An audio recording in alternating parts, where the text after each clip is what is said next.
My name's Sarah, and I've got a story to tell you. It all started when I was just a little kid, maybe 5 or 6. That's when my parents split up. Dad, his name's Mark, he couldn't take it anymore. Mom, Linda, she'd been riding his ass for years about not making enough money. Always putting him down, making him feel like shit. I remember this one time, Dad came home excited about a promotion at work. He was grinning from ear to ear, proud of himself for once. Mom just looked at him and said, "That's it? I thought you'd finally gotten a real job." The light just went out of his eyes. It was like watching someone deflate. So yeah, Dad left. Can't say I blame him now, looking back. But at the time, it felt like my whole world was falling apart. Mom, though? She saw an opportunity. Mom figured out pretty quick that being a poor, abandoned single mother could get her a lot of perks. At work, she'd lay it on thick with her boss. "I'm so sorry I'm late again, Mr. Johnson," she'd sniffle. Sarah was sick, and with no one to help.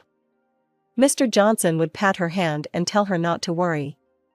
Meanwhile, I was perfectly fine, spending the morning watching cartoons while Mom did her hair and makeup. Family gatherings were the worst. Mom would hold court, dramatically recounting how Dad had left us with nothing. I'd squirm in my seat, uncomfortable with the lie, but not daring to speak up. Even at that age, I knew better than to contradict Mom in public. What no one knew was that Dad was sending money every month. Child support, he called it. Mom would scoff when the checks came in. "Look at this, Sarah," she'd say, waving the paper in my face. "Your father thinks this pittance is enough to raise a child on." Pathetic.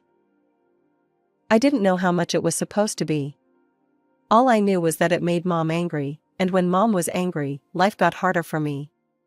As the years went by, I started noticing things. Like how Mom would look at me sometimes, her eyes narrowing like she was seeing something she didn't like. Later, I realized it was because I looked too much like Dad. It brought back memories for her, and not the good kind. But she kept me around. I was useful, you see. The picture of the struggling single mom and her brave little girl was too good to pass up. It got her sympathy, special treatment, even some government assistance. Then, when I was about 10, everything changed again. Mom met Richard. Rich, successful Richard. Suddenly, being a struggling single mom wasn't so appealing anymore. No, now she had a new image to cultivate. The devoted wife of a prominent businessman. And I didn't fit into that picture so well. It started small at first. Mom would forget to wash my clothes, leaving me with nothing clean to wear to school. I'd show up in wrinkled, stained outfits, my face burning with shame as the other kids whispered and pointed. Then came the food situation. Mom would cook these elaborate meals for her and Richard, filling the house with mouth-watering smells. But when I'd come to the table, she'd frown. "Oh, Sarah, I'm sorry. I didn't make enough for 3. Why don't you make yourself a sandwich?" I'd retreat to the kitchen, my stomach growling as I slapped together a peanut butter and jelly sandwich. Through the door, I could hear Mom and Richard laughing, the clink of wine glasses a stark contrast to my meager meal. The worst was when she started messing with my schoolwork.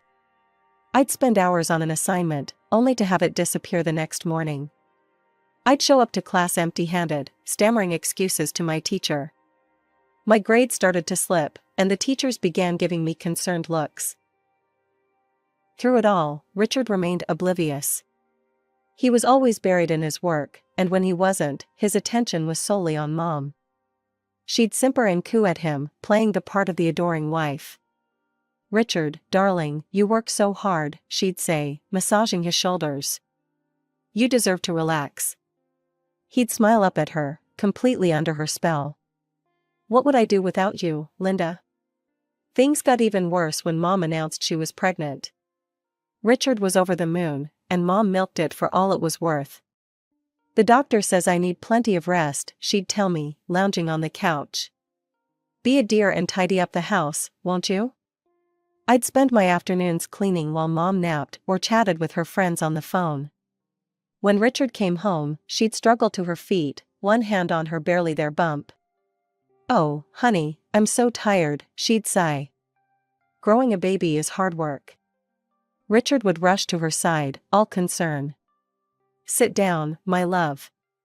Sarah, bring your mother some water." As the months wore on, I felt more and more isolated. At school, I withdrew from my friends, too embarrassed to invite them over. At home, I was little more than a servant, expected to cater to Mom's every whim. One night, as I lay in bed listening to Mom and Richard cooing over nursery designs, something in me snapped. I couldn't do this anymore. I needed out. With shaking hands, I pulled out my phone and did something I'd never dared to do before. I called my dad and told him everything. The neglect, the mind games, the constant feeling of being unwanted. Dad listened in silence, only the sound of his breathing telling me he was still there. When I finally ran out of words, there was a long pause. "Pack your bags," he said at last, his voice hard. "I'm coming to get you." The next morning, I woke up early, my heart pounding with a mix of excitement and fear. I had already packed my bags the night before, unable to sleep from anticipation. As I dragged my suitcase down the stairs, I heard Mom's voice from the kitchen. "Going somewhere, Sarah?" I froze, expecting a confrontation. But when I turned, I saw Mom leaning against the doorframe, a strange smile on her face. She looked relieved. "I'm going to live with Dad," I said, my voice stronger than I felt. To my shock, Mom's smile widened. "Well, it's about time," she said, her tone almost cheerful. "Richard and I could use the extra space for the baby." Her words hit me like a slap, but before I could respond, I heard a car horn outside. Dad was here. Mom walked me to the door, that unsettling smile still in place. "Have a good life, Sarah," she said, practically shooing me out. As I walked to Dad's car, I glanced back. Mom stood in the doorway, looking frankly joyful as she waved goodbye. It was the happiest I'd seen her in years, and it was because I was leaving. Dad's apartment was small, but it felt more like home than anywhere I'd lived in years. However, we wouldn't be there for long. Over the next few months, I watched in awe as Dad's business took off like a rocket. It seemed like every week brought news of a new contract, a big client, or an expansion. Within a year, we were house hunting in the city's most exclusive neighborhoods. The house we ended up buying was nothing short of spectacular. 3 stories of modern architecture, with floor-to-ceiling windows and a backyard that looked like something out of a magazine. My room was bigger than our entire old apartment. While Dad worked long hours managing his now booming business, I threw myself into making our big house a home. I learned to cook gourmet meals, filling the place with amazing smells. I kept things tidy, managed the household staff, even started a vegetable garden in our spacious backyard. As the months passed, I watched Dad's hard work continue to pay off. His business kept growing, and with it, our lifestyle improved even more. I transferred to the most prestigious private school in the city. On my 16th birthday, Dad surprised me with a car. Not just any car, but a brand new luxury SUV.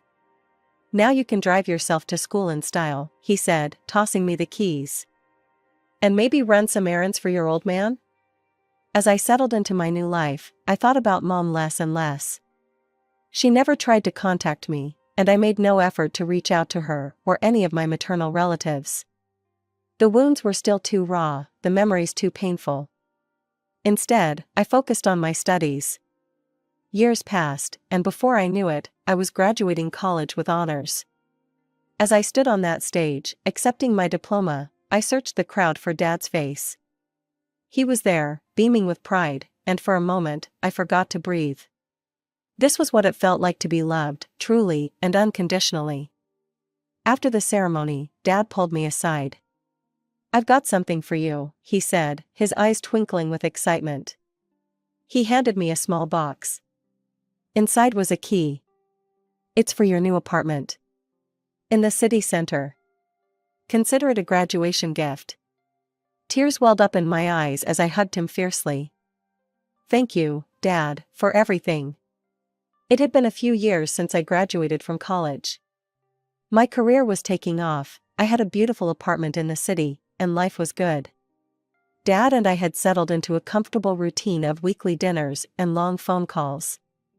Everything was perfect. Until it wasn't. The news came like a thunderbolt out of a clear sky. Dad was sick. Cancer. Advanced. The doctor's words blurred together in a haze of medical jargon, but the gist was clear: it was bad. From that moment on, my world narrowed to a singular focus: saving Dad. I took a leave of absence from work, moving back into his house to take care of him. Every waking moment was devoted to his care. I researched treatments, consulted specialists, tried alternative therapies. Anything that might give us a fighting chance.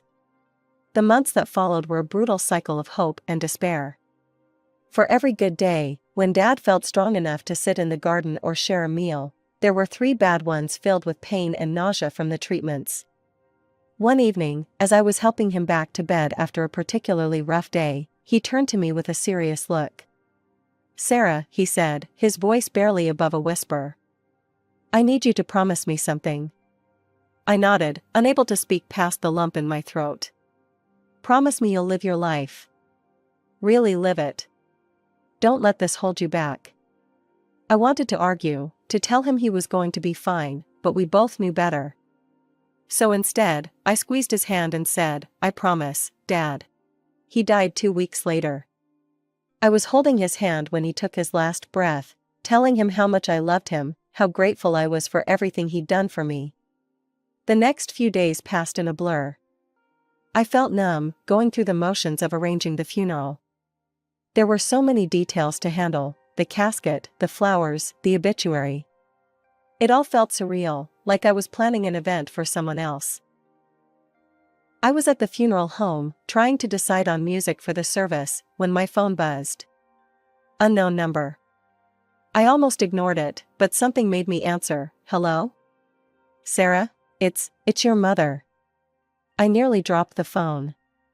After all these years of silence, she was calling now? "What do you want?" I asked, my voice cold. "I heard about Mark," she said, her voice softer than I remembered. "I'm so sorry, sweetie. I'd like to help. With the funeral arrangements, I mean." I wanted to hang up. To tell her to go to hell.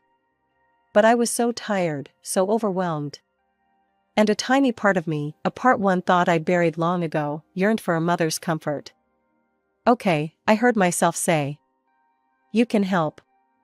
As I ended the call, I couldn't shake the feeling that I'd just opened a door I should have kept firmly shut. But with Dad gone, Mom was the only family I had left. Mom arrived at the funeral home an hour after our call, with my half-brother Thomas in tow. The kid was about 13 now, gangly and awkward. I watched as Mom fussed over him, straightening his tie, smoothing his hair. It was like a knife to the gut, seeing her shower Thomas with the affection I'd been denied my entire childhood. "What do you need me to do?" she asked. Despite my reservations, I put her to work. To my surprise, Mom turned out to be surprisingly helpful, managing the catering, arranging the flowers, dealing with the endless parade of well-wishers. The funeral itself was a blur. I remember standing there, numb, as people I barely knew came up to offer condolences.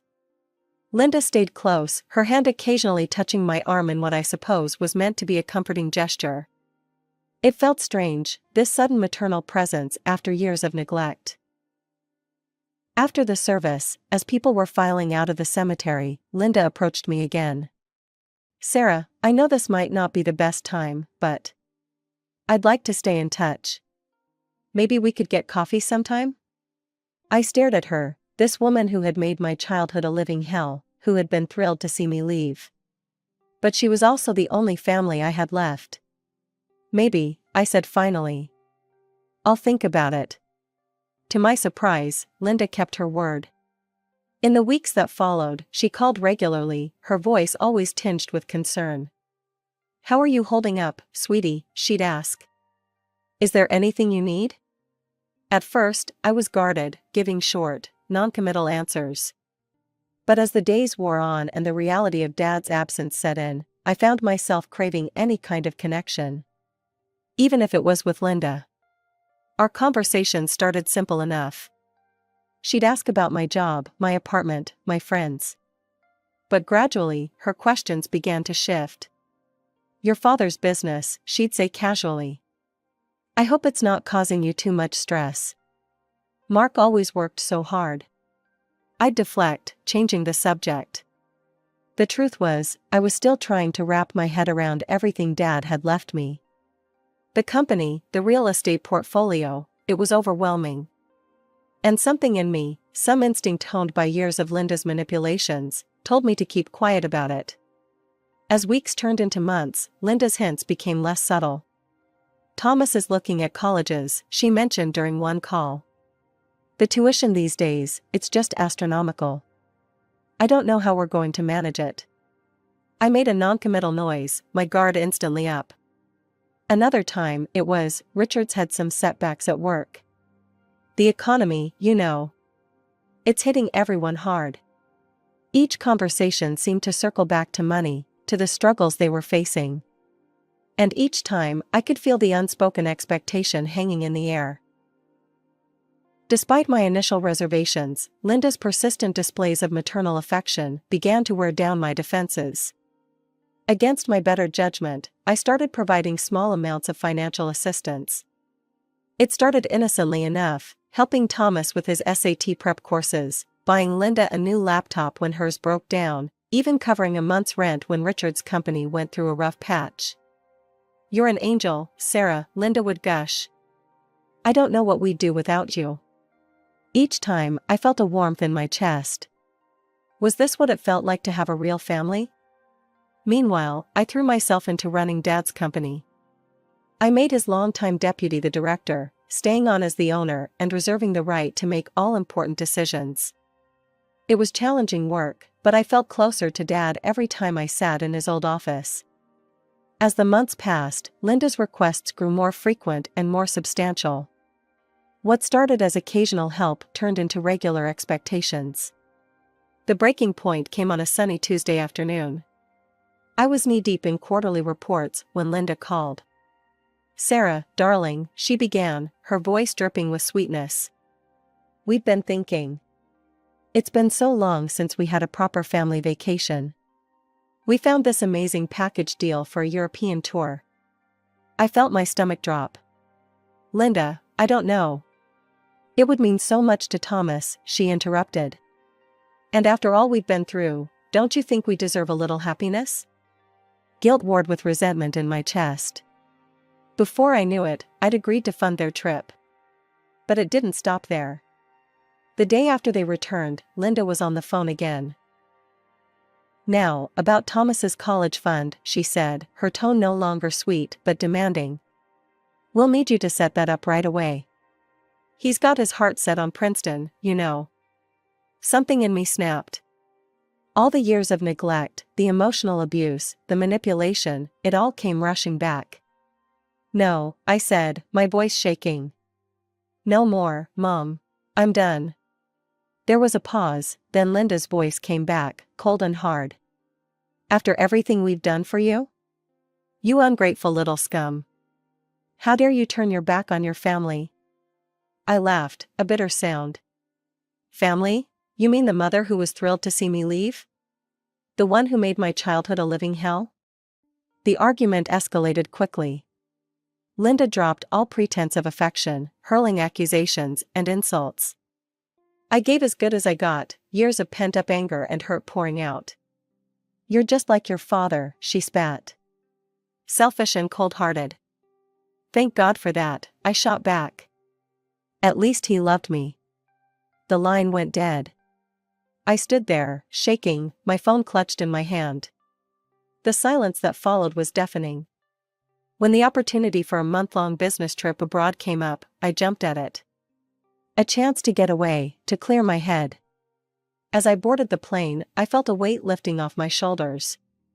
Maybe this was what I needed, some time and distance to figure things out. After a month away, I was looking forward to the comfort of my own bed.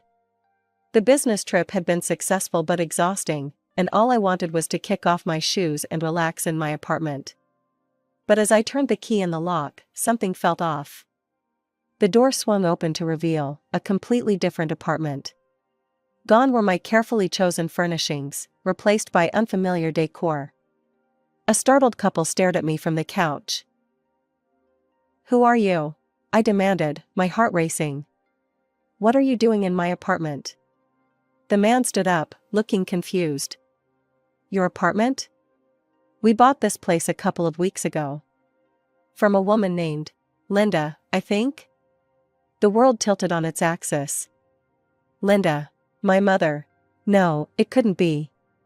"There must be some mistake," I said, my voice shaking. "I never sold this apartment. I've been out of the country." The couple exchanged worried glances. "We have all the paperwork," the woman said hesitantly. "Maybe you should talk to your realtor?" I stumbled out of the apartment, my mind reeling. My first instinct was to call the police, report a fraud. But a nagging voice in my head told me to confront Mom first. I needed to hear it from her. With trembling fingers, I dialed her number. It rang once, twice. "Hello, Sarah," Mom's voice was sickeningly sweet. "How was your trip?" "Cut the crap, Mom," I snarled. "What did you do to my apartment?" There was a pause, then to my shock, Linda laughed. Actually laughed. "Oh, Sarah," she said, her voice dripping with condescension. "If you had just shared your wealth willingly, it wouldn't have come to this. You brought this on yourself, you know." I felt like I'd been punched in the gut. You sold my apartment? How could you?" "I'll go to the police, You'll what?" Linda interrupted, her tone suddenly sharp. "Report your own mother to the authorities? Please. We both know you don't have the spine for that." The call ended, leaving me standing on the sidewalk, homeless and in shock. But Linda's smug certainty had ignited a fire in me. Without thinking, I hailed a cab and gave the driver Linda and Richard's address. I pounded on the door, adrenaline coursing through my veins. Richard answered, his face a mask of confusion. "Sarah, what's going on?" I pushed past him into the house. "Where's Linda?" I demanded. "She's out," Richard said, still looking bewildered. "Sarah, what's this about?" In a rush, I told him everything, the apartment, Linda's confession, all of it. As I spoke, I watched the color drain from Richard's face. "But, that's impossible," he stammered. "We don't need money for Thomas's education.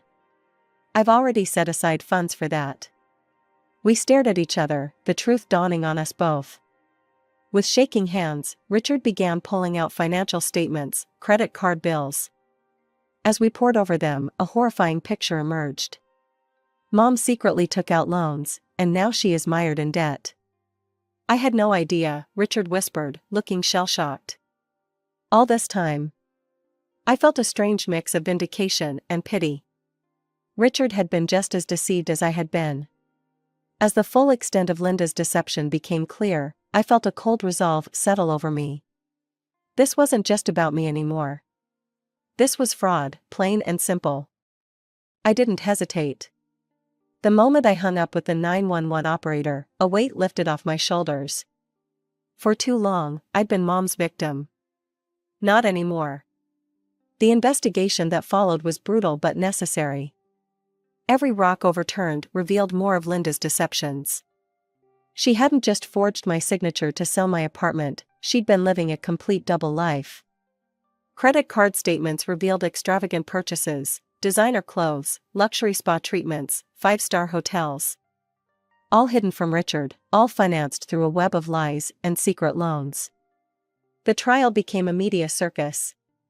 Reporters camped outside the courthouse, hungry for every sordid detail. I hated the attention, but part of me savored seeing Linda's carefully crafted image crumble in the public eye. In the end, justice prevailed. Mom was found guilty on all counts, fraud, forgery, the works. The judge's words still ring in my ears. "Mrs. Linda Harrison, your actions show a blatant disregard for the law and a shocking betrayal of your family's trust." I sentence you to 3 years in prison, with an order to repay the full value of the fraudulently sold apartment to Sarah Harrison. Richard, bless him, was shell-shocked throughout the whole ordeal. The day after the sentencing, he called me. "Sarah," he said, his voice rough with emotion, "I'm filing for divorce. And I'm seeking full custody of Thomas. After what she's done, I can't let her near him." In the aftermath, I found myself rebuilding my life once again. The apartment money was returned, and I bought a small house on the outskirts of the city. A fresh start. I threw myself into running Dad's company, honoring his legacy the best way I knew how. The work was challenging, but rewarding. For the first time in my life, I felt like I was truly standing on my own 2 feet. Thomas and I keep in touch. He's in college now, studying engineering with Richard's support. It's bittersweet, but I'm glad we have a chance at some kind of relationship. As for Linda, I haven't heard from her since the trial. I don't know if she's tried to reach out, and honestly, I don't want to know. That chapter of my life is closed.